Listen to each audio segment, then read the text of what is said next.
waved his elbow vaguely at Virginia. That one? The host, Rachel said. Virginia. You met her last week at the Petra School.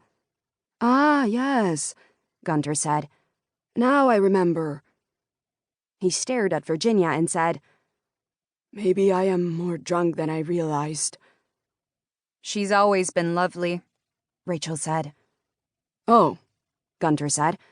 I don't know. But Gunter, rakish, European, and ignorant of the sell-by date of American women, watched her closely. She was beautiful. How old is she? Gunter asked. My age, Rachel said. All my friends back in the day were in love with her. In the kitchen, Tripp pulled bottles of wine from a wooden crate on the floor. He lined them up on the counter and opened one with a corkscrew. He cracked open a beer for himself on the lip of the countertop and headed to the deck to check on the barbecue. Margot, Virginia's closest friend in town, opened cupboards and searched for a can of ground coffee. She and Virginia had met through their husbands when Virginia and Tripp had moved to his hometown. With some effort, she found the coffee. The cabinets, Margot could not help but notice, were a mess. It would take Margot just an hour of work to whip this kitchen into shape. She heaped some coffee into the coffee maker and poured in water from the faucet. And then, because she couldn't help herself, she pulled a sponge from the edge of the sink and began to scrub the countertops. The smell of coffee filled the kitchen. Virginia walked in. I was just about to start the coffee. You beat me to it. Virginia took the sponge from Margot's hand. Stop, she said. You don't need to clean. I'll do it tomorrow.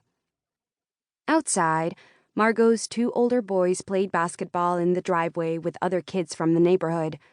Testosterone and adrenaline and rising endorphins kept the kids warm in their t-shirts and loose basketball shorts. They shouted and swore and cheered and rallied. They did layups and alley-oops, broke ankles, shot three-pointers, and burned energy, their actions creating a molecular effect of heat and muscle and height. The basketball hit the house with a thud.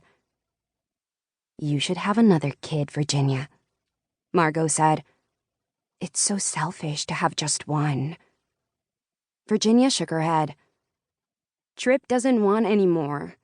And besides, we can only afford Petra School tuition for one. Yes, Margot said wistfully. But what about a boy? I'll bet Tripp would want a boy. There are no guarantees of boys, Virginia said, and she smiled. Rachel walked into the kitchen. She was tiny and dark and cool in a black sheath and heels, like the city was still in her pocket. Can I help? She asked. No, Virginia said. We have it all under control. So glad you guys made it tonight. Rachel had been a successful digital stylist in the city, but had now gone freelance. She held her cup of wine with her pretty, darkly manicured fingers. Gunter is drunk, she said. The Swedes are terrible at drinking. I'm not sure how we'll get home. I barely know how to drive. Rachel rolled her eyes. We can get a cab. Oh, no, Virginia said. No cabs out here. I'm sure someone can give you a ride. Margot gestured to Rachel and said, How do you two know each other? We used to work together before kids, Virginia said. And now I'm really happy she's here. Her kids will go to the Petra School with Charlotte. Virginia used to steal all my boyfriends, Rachel said. Not true, Virginia said. Rachel sipped her wine. Very true, she said. Very. Outside on the back patio, Tripp stood by the grill and stared at the backyard lights that dotted the snow. One of the lights was out. He wondered how long it had been out. He wondered why Virginia hadn't fixed it, or what it was she did all day. Tripp had never gotten over the fact that stay-at-home mothers stayed at home, even after their kids were old enough to go to school. Whole armies of women across the nation just filled their days with hobbies and workouts. Christ.